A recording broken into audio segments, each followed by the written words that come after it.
Could drinking too much water make you prone to dehydration? The answer is technically yes. So when the body is put in a dehydrated state, we have specific hormones that actually bind to receptors on the kidneys.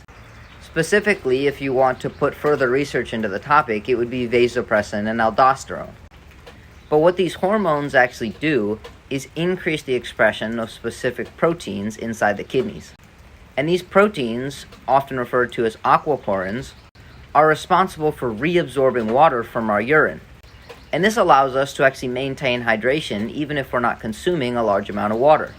But once again, these hormones are released in response to dehydration, so these proteins will really only get upregulated when the body is exposed to a dehydrated state. And let's say that every single day we drink a gallon of water. Given that we don't have excessive sweating, this gallon of water may or may not be over what we actually need. And there's absolutely nothing wrong with this because we'll simply just urinate out any excess water. However, let's say we drink a gallon of water every single day. We never really put the body in a dehydrated state, and again, there's nothing wrong with this.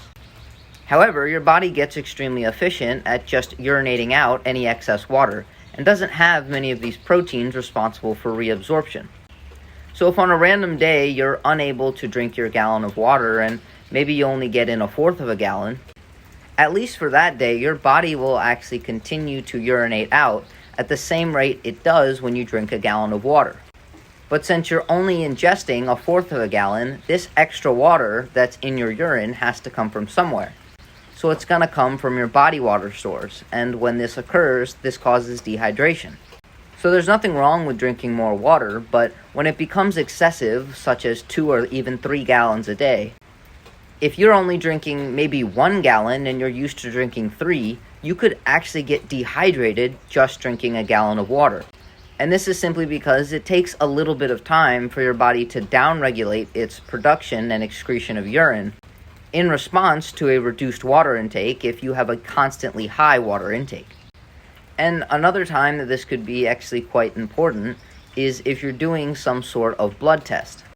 When we're drinking extreme amounts of water, we're often actually going to get dehydrated over the night simply because we're constantly urinating and not ingesting water for a prolonged period of time. And people who drink excessive amounts of water typically make up for this throughout the day. But if you're getting any sort of blood work in the morning, you may not have time to get hydrated. And dehydration could throw off a lot of your lab markers, such as making your kidney values look a little bit off. So while I definitely think increasing water intake is going to be beneficial, more water isn't always better. And I certainly am not going to go around giving you an exact recommendation of how much water you need to drink, because it depends on a myriad of factors, such as your physical activity and simply just the heat in your climate.